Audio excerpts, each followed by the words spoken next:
नमस्कार, आदाब, सत श्री अकाल, वेलकम, सुस्वागतम। आप सभी लोगों का हार्दिक अभिनंदन है हमारे यूट्यूब चैनल पर। कल हमने देखा था इतिहास के बारे में। तो इतिहास में हमने पढ़ा था प्राचीन इतिहास, और प्राचीन इतिहास में सबसे पहले हमने पढ़ा था स्रोत, इतिहास के स्रोत। उनको हमने देखा था मुख्यतः दो पार्ट में डिवाइड किया गया था।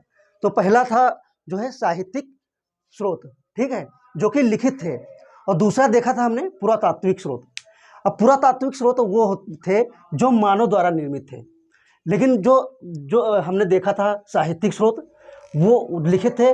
उसमें दो भागों में बांटा गया था, ठीक है। उसमें जो है हमने सब जो कल डिटेल में बताया था। उसके बाद में ऋग्वेद के बारे में बताया था। अब ऋग्वेद में हमने कल जो है डिटेल में नहीं बताया था, वो आज हम आप लोगों को ऋग्वेद के बारे में डिटेल में बताया था। हमने ये पहले से लिख रखा है, इसलिए क्योंकि आप लोगों को आप समय को ध्यान में रखते हुए, क्योंकि समय बहुत इंपॉर्टेंट है, इसलिए हमने जो है पहले से लिख रखा है। तो आप लोगों को अब समझाएंगे। तो ऋग्वेद में ये जानते ही आप सब लोग सभी जो है सर्वाधिक प्राचीन वेद है। क्या है? सर्वाधिक प्राचीनतम वेद है। और इसमें जो सूक्त की बात की जाए तो इसमें जो है 1028 सूक्त हैं। बहुत इंपॉर्टेंट है, क्योंकि इसमें कहीं कहीं पूछ लिया जाता है, मंडल के बारे में पूछ लिया जाता है, और जो इम्पोर्टेंट मंडल हैं उनके बारे में बताएंगे। और ऋचाओं की बात अगर की जाए तो ऋचाएँ इसमें जो हैं 10,580 ऋचाएँ हैं। कितने हैं? 10,580 ऋचाएँ हैं।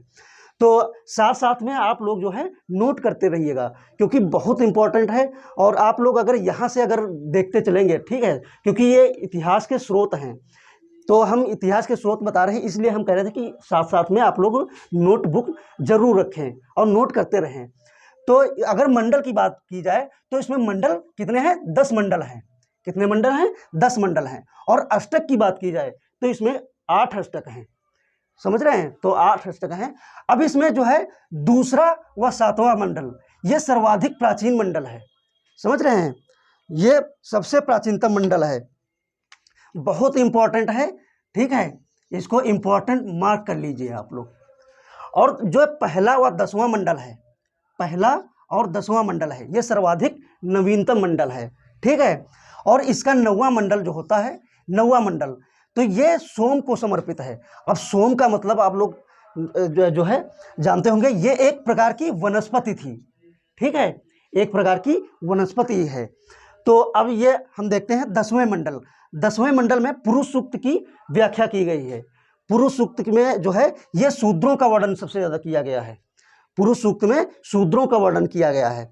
और तीसरे मंडल की बात की जाए तो ये तीसरे मंडल को है, ये गायत्री मंत्र जो है, गायत्री मंत्र, ये सूर्य को समर्पित है। गायत्री मंत्र जो है मंत्र, और इस मंत्र के रचयिता जो थे ये हमारे गुरु विश्वामित्र हैं। कौन है? गुरु विश्वामित्र जी।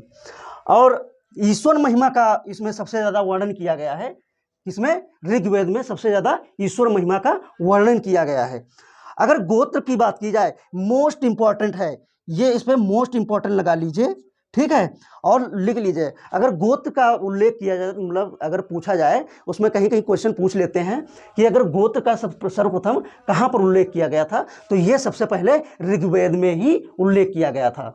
और अब हम आप लोगों को दूसरे वेद के बारे में बताएंगे। तो अभी हम आप देखे हैं जो ऋग्वेद के बारे में बताए हैं। अब हम दूसरा है सामवेद। अब साम का अर्थ होता है गान। क्या होता है? साम का अर्थ होता है गान। इसमें सर्वप्रथम संगीत का उल्लेख किया गया है। किसका उल्लेख किया गया है? सर्वप्रथम संगीत का उल्लेख किया गया है। जैसे सारे गामा, सातों सुर जो है, उनके बारे में सर्वप्रथम इसमें ही सामवेद में उल्लेख किया गया है। और इसके अगर देवता की बात की जाए तो प्रमुख देवता ये सूर्य थे। कौन थे? सूर्य थे। और कुल ऋचाएं, अगर ऋचाओं की बात की जाए तो 1549 ऋचाएं हैं, जिसमें से 75 के अतिरिक्त बाकी ऋग्वेद से ली गई हैं। समझ रहे हैं? 75 से अतिरिक्त ऋग्वेद से ली गई हैं। अब हम फिर देखते हैं तीसरे जो है के बारे में, तो यजुर्वेद है। तीसरा जो है कौन सा है? यजुर्वेद। अब यजु का अर्थ होता है यज्ञ, ठीक है। क्या होता है? यज्ञ होता है। यज्ञों को संपन्न करने का उल्लेख जो है इसमें दिया गया है। यज्ञों का संपन्न करने का उल्लेख भी दिया गया है, और कर्मकांड, बलिदान आदि का भी वर्णन किया गया है इसमें, ठीक है। तो और इसमें एक चीज और है, गद्य और पद्य में लिखा गया है। ये सबसे मोस्ट इंपॉर्टेंट है, गद्य और पद्य में लिखा गया है, ठीक है। ये इम्पॉर्टेंट है, आप लोग मार्क कर लीजिए इम्पॉर्टेंट। और गद्य और पद्य को जो है मिश्रित काव्य को जो है चंपू कहते हैं, समझ रहे हैं, चंपू बिल्कुल नोट कर लीजिएगा, बहुत इंपॉर्टेंट है, क्योंकि ये जो है यजुर्वेद, इस यहाँ से एक क्वेश्चन जरूर पूछा जाता है, ये गद्य और पद्य में लिखा गया है, इसलिए इंपॉर्टेंट है, ठीक है। और इसकी 2 शाखाएं हैं, कितनी शाखाएं हैं, 2 शाखाएं हैं, कौन कौन सी, तो ये कृष्ण यजुर्वेद और शुक्ल यजुर्वेद, कौन कौन सी है, कृष्ण यजुर्वेद और शुक्ल यजुर्वेद। तो इसको जो है, जिसको वाजस्नेय संहिता भी कहा जाता है, इसको जो है किसको, मतलब हम किसकी बात कर रहे हैं, तो ये कृष्ण यजुर्वेद की बात कर रहे हैं, मतलब कृष्ण यजुर्वेद, सॉरी, ये शुक्ल यजुर्वेद की बात कर रहे हैं। तो इसमें वाजस्नेय संहिता जो है कहा जाता है इसको। अगला वेद देखते हैं, चौथे नंबर का अथर्ववेद, ठीक है। तो अथर्ववेद इस जो है इसकी जो रचना किया था, तो किसने किया था, अथर्वा ऋषि द्वारा रचित था। देखिए सबसे इम्पोर्टेंट तो ये है कि जो है अथर्वा ऋषि के बारे में पूछ लिया जाता है। देखिए आप लोग जो है नोट करते जरूर रहिए, जो है चलते साथ में, मतलब चलिए, क्योंकि बहुत इंपॉर्टेंट है। और ये इससे जो है आप लोग जो है पीसीएस लेवल तक की ही तैयारी कर सकते हैं, क्योंकि ये बहुत ही हम डीपली पढ़ा रहे हैं, बेसिक से ही पढ़ा रहे हैं, इसीलिए, ठीक है। तो आप एसएससी में भी पूछे जाते हैं क्वेश्चन, तो एसएससी अगर जो लोग तैयारी कर रहे हो वो सभी लोग देख सकते हैं, तो बहुत ही इम्पोर्टेंट है, तो आप लोग जरूर नोट करें। अब इसकी विषय वस्तु की बात की जाए तो ये रोग निवारण, जादू टोना, ठीक है, तंत्र मंत्र, कर्मकांड और विवाह आदि का उल्लेख इसी में मिलता है, किसमें, अथर्ववेद में।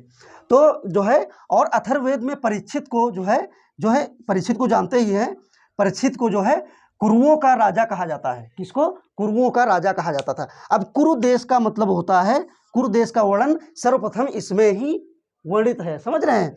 और इसकी 2 शाखाएं हैं, कौन कौन सी, तो ये है, पहला है पिप्पलाद, दूसरा है जो है शौनक, ठीक है। हम देखते हैं इसके वेद और उपवेद, जो उपवेद हैं और पुरोहित, ठीक है। अब पुरोहित, उसके बाद जो है ब्राह्मण ग्रंथ के बारे में देखते हैं।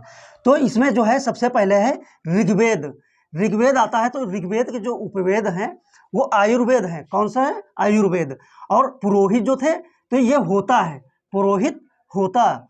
तो और ये ब्राह्मण जो ग्रंथ है तो ऐतरेय और कौशिकी है। देखिए आप लोग जो है नोट करके जो है साथ साथ में जरूर लिखिएगा, क्योंकि अगर नोट करते रहोगे तो ये जो है याद होता रहेगा। अगर नोट नहीं करोगे तो अब जो है सिर्फ देखने से वीडियो याद नहीं होगा, और अगर नोट कर लोगे तो अच्छे से याद हो जाएगा, ठीक है। तो अब दूसरा है सामवेद। तो सामवेद के जो है उपवेद हैं गंधर्व वेद, कौन है, गंधर्व वेद। और उद्गाता, पुरोहित जो इनके थे वो उद्गाता थे। और ब्राह्मण ग्रंथ ये पंचविश है, ठीक है, किसका, सामवेद का। और यजुर्वेद का जो है ये इसके उपवेद धनुर्वेद हैं। और पुरोहित की बात की जाए तो अथर्वयु हैं, और ये ब्राह्मण ग्रंथ शतपथ हैं। और अगर अथर्ववेद की बात की जाए तो इसका है शिल्पवेद, और ये पुरोहित ब्रह्मा है, और गोपथ ब्राह्मण ग्रंथ है। तो आप चाहें तो स्क्रीनशॉट ले सकते हैं, हम साइड हो जाएंगे, स्क्रीनशॉट ले लीजिए, और जो है इसको जरूर जो है नोट जरूर कर लीजिएगा, क्योंकि बहुत इंपॉर्टेंट है। और इसका जो है साथ साथ जो है अगर आप लोग जो है क्विज इसकी लगाते रहिएगा, तो हमारे जो है डिस्क्रिप्शन बॉक्स में आप लोगों को लिंक दे दिया जाएगा, टेलीग्राम ज्वाइन करिए। देखिए इसमें ये होता है कि अगर साथ में जो है ये क्वेश्चन इसके करते रहेंगे तो आसानी से सब आप जो है याद कर सकते हैं, ठीक है।